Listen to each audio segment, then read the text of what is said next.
ও তুই হামকে ভুলে যা রে খানকি, সারা জনমের মতো তুই ধুলুর সাথে থাক রে ঢেমুন সারা জীবনের মতো। তুই কাছে নাই আজকে আমার মদেই সাথী, তোর কারণে হলাম আমি মাতাল খাঁটি। ও ও ও গুদমারানির ভাই ধুইলো, তোর জন্য আমি পুরো মাতাল হয়ে গেলাম রে। আমার বউটাকে লিলি শালা, আমার বন্ধু হয়ে তুই আমার সাথে এত বড় বিশ্বাসঘাতকতা করলি রে।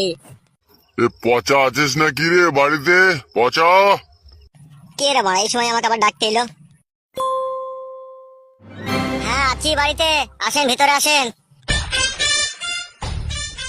এই পচা, তোর সাথে আমার একটা ইম্পর্টেন্ট কথা আছে রে। হ্যাঁ বলো, কি ইম্পর্টেন্ট কথা আছে? ধুলোর বউ আমার কাছে গিয়েছিল, ঠিক আছে? ওদের সংসারের মধ্যে খুব ঝগড়া অশান্তি চলছে। তোর বউকে তো ও ধুলো নিয়ে চলে গিয়েছিল। ও তো আবার বউটাকে নিয়ে এসে ওর বাড়িতেই রেখে দিয়েছে, বুঝতে পেরেছিস? তা ধুলো বিয়ে করেছে, ধুলোর বাড়িতে রাখবে না তো কোথায় রাখবে? এই খেপা, আমি তো সেটাই বলছি রে। হ্যাঁ বলো। তা ধুলোর বউ খুবই রাগারাগি করছে, ঠিক আছে? তোর বউকে বিয়ে করেছে বলে, ঠিক আছে? আমার কাছে এসেছিল, বলে তুমি এর একটা বিচার করে দাও, ঠিক আছে? তা আমি তোর কাছে এলাম আগে বিচারের রায় জানতে, তারপরে আমি ওদের বিচার করব।